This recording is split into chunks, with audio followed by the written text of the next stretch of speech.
ভালোবাসার ক্ষমতা যাদের বেশি, তার জীবনে দুঃখও যেমন বেশি, সহ্য করার ক্ষমতাও তার তেমনি বেশি।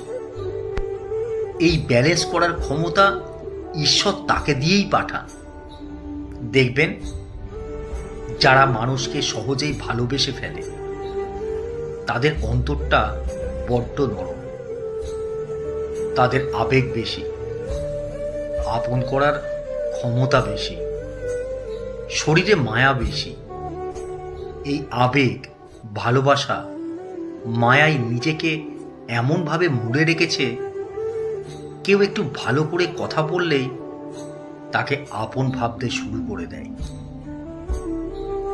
আপন করতে গিয়ে নিজেকে এমনভাবে জড়িয়ে ফেলে, তখন তার জন্য সে সব কিছু করতে থাকে। জীবনের সব সেরাটুকু দিয়েই তাকে আগলে রাখতে চায়।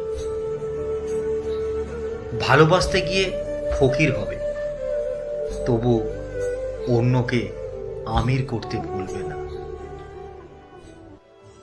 আর এই জায়গাতেই সুযোগ নেয় সেই সুবিধাভোগী মানুষগুলো, যাদের ভালোবাসা দিয়ে ভরানোর ক্ষমতা নেই।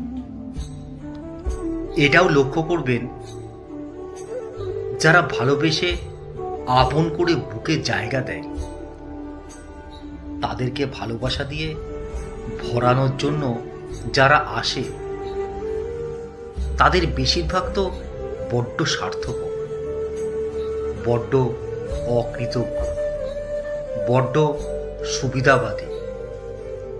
এটাই সত্যি। ওহে বন্ধু, এবার তোমাকে বলছি, ভালোবাসা দিয়ে যে তোমাকে ভরায়, তুমিও তাকে ভালোবাসা দিয়ে ভরিয়ে দিও। স্বার্থপর, অকৃতজ্ঞ হইও না কখনো। আজ যাকে দুঃখ দিলে, তার সমান পরিমাণ দুঃখ তোমার জন্য কিন্তু রাখা আছে।